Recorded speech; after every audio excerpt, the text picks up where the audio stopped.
जो अपनी मिट्टी का सगा नहीं, वो देश का क्या होगा। आज हम ग्रोथ के नाम पर प्रकृति का शोषण कर रहे हैं, लेकिन सवाल ये है, अगर मिट्टी, पेड़, पक्षी, कीड़े सब खत्म हो जाए तो क्या ये सच में ग्रोथ होगी।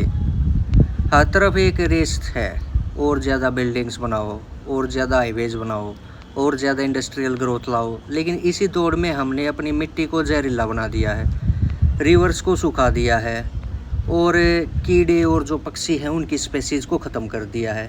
ये वही बर्ड्स हैं जो फूड चेन बैलेंस करते थे, वही कीड़े हैं जो पोलिनेशन करते थे, और वही मिट्टी है जो हमें ज़िंदा रखती है। ग्रोथ के फिगर्स, जीडीपी के नंबर्स, ये सब तभी तक मायने रखते हैं जब ज़मीन जिंदा है।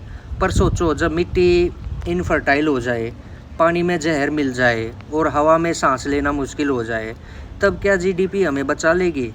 ग्रोथ का मतलब सिर्फ पैसा कमाना नहीं होता। ग्रोथ का मतलब है सस्टेनेबिलिटी, बैलेंस और अपने नेचर के साथ तालमेल। एक पेड़ काटना सिर्फ एक लकड़ी तोड़ना नहीं है, उसके साथ एक पूरा इकोसिस्टम टूट जाता है। एक इंसेक्ट मारना सिर्फ एक मक्खी ख़त्म करना नहीं है, बल्कि एक पोलिनेटर ख़त्म करना है जो क्रॉप्स को उगाता है।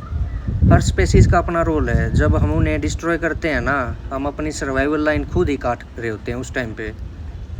तो असली ग्रोथ का क्या मतलब है। असली ग्रोथ वो होती है जो मिट्टी और प्रकृति को ज़िंदा रखे, जो अपनी आने वाली जनरेशन के लिए हवा, पानी और खाद्य सुरक्षित रखे। अगर एक देश अपनी मिट्टी से ही बेवफा हो जाए तो वहाँ की जीडीपी का क्या फ़ायदा।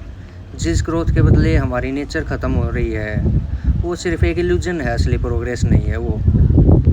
हर इंसान को ये समझना होगा कि मिट्टी हमारी असली वेल्थ है, उसे कंजर्व करना होगा, पोल्यूशन कम करना होगा, पेड़ पौधे लगाने होंगे, और सस्टेनेबल लाइफस्टाइल एडॉप्ट करना होगा। यही असली देशभक्ति है, क्योंकि जो अपनी मिट्टी का सगा नहीं, वो देश का सगा कभी नहीं हो सकता। ग्रोथ और डेवलपमेंट बहुत ज़रूरी है, लेकिन अपनी मिट्टी, प्रकृति और नेचर को बचाकर, वरना हम सिर्फ एक डेजर्ट छोड़ कर जाएंगे अपनी अगली पीढ़ी के लिए।